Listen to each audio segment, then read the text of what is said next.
So today we're going to break down how you can transform your CV from just a boring list of things you've done into a powerful document that basically demands you get an interview. So why is it that so many perfectly qualified candidates get rejected before a human even lays eyes on their application? Well, the answer is that there are two gatekeepers you have to get past. And here's the kicker. Most people don't even realize the first one isn't a person at all. That's right. Your first challenge isn't the hiring manager. It's an algorithm. It's a piece of software that has one job and one job only: find reasons to filter you out. It's called an applicant tracking system, or ATS, and pretty much every major company uses one. This system scans your CV looking for specific keywords and data points. But here's the thing. If you use a fancy layout with columns or graphics or tables, the system just gets confused. It literally can't read your CV properly, and poof, your application gets tossed into a digital black hole. So your first move is actually surprisingly simple. Keep your CV clean and easy for a machine to read.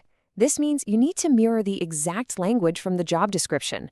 If they say they're looking for a sales manager, your CV had better say sales manager. This is not the time to get creative. It's about speaking the robot's language to get past that first gate. Okay, so let's say you make it past the bot. Congratulations. Now you're facing the human gatekeeper. The problem? You've got literally seconds to make an impression. 6 to 8 seconds. That is it. Seriously, studies showed that's the average amount of time a recruiter spends on the first look at your CV. Think about that. In less time than it takes to even read this slide, your fate could be sealed. And you have to understand this critical point. A recruiter's main job, when faced with a mountain of applications, is to shrink that mountain.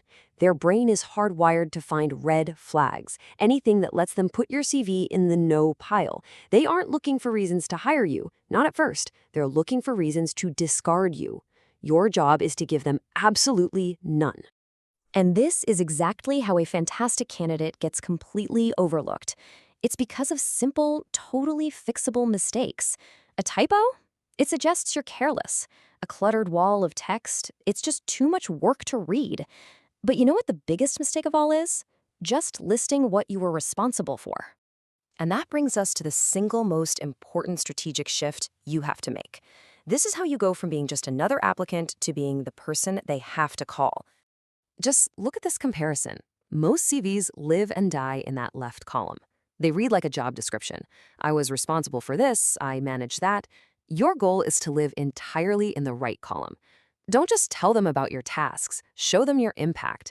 You have to stop thinking of your CV as a history report and start treating it like a marketing document for your future. So how do you actually do that? It's not as hard as it sounds, I promise. There's a really simple but really powerful formula you can use for every single bullet point you write. It's called the CAR method. Super easy to remember. Context, action, and result.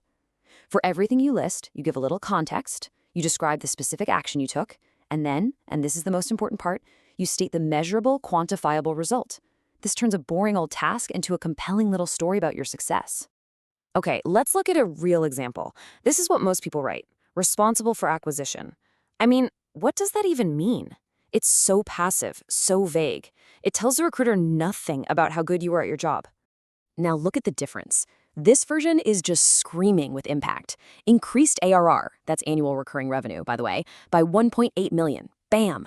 Boosting win rate by 7 percentage points and shortening the sales cycle by 14 days. We see numbers for money, for wins, for efficiency. This doesn't just say you did the job, it proves you knocked it out of the park. All right, here's another classic: managed marketing campaigns. Again, it's a totally passive statement. It's going to blend in with 100 other marketing CVs. It's completely forgettable. And now, the after. Increased ROMI by 42%. ROMI, return on marketing investment. This shows a direct, measurable impact on the business. It shows how well you did your job, using the language of results. This is the kind of stuff that gets you the interview. All right, let's move on to the final polish. You've done all the hard work of quantifying your impact, but a few small mistakes at the end here can undermine everything. These final touches are absolutely crucial.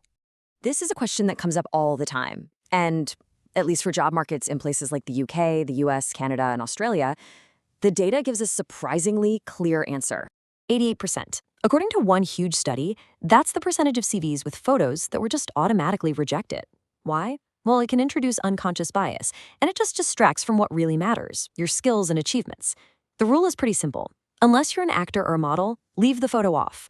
So let's wrap this up with a quick final checklist. Make sure you've got a professional email address. Keep the length to 2 pages maximum.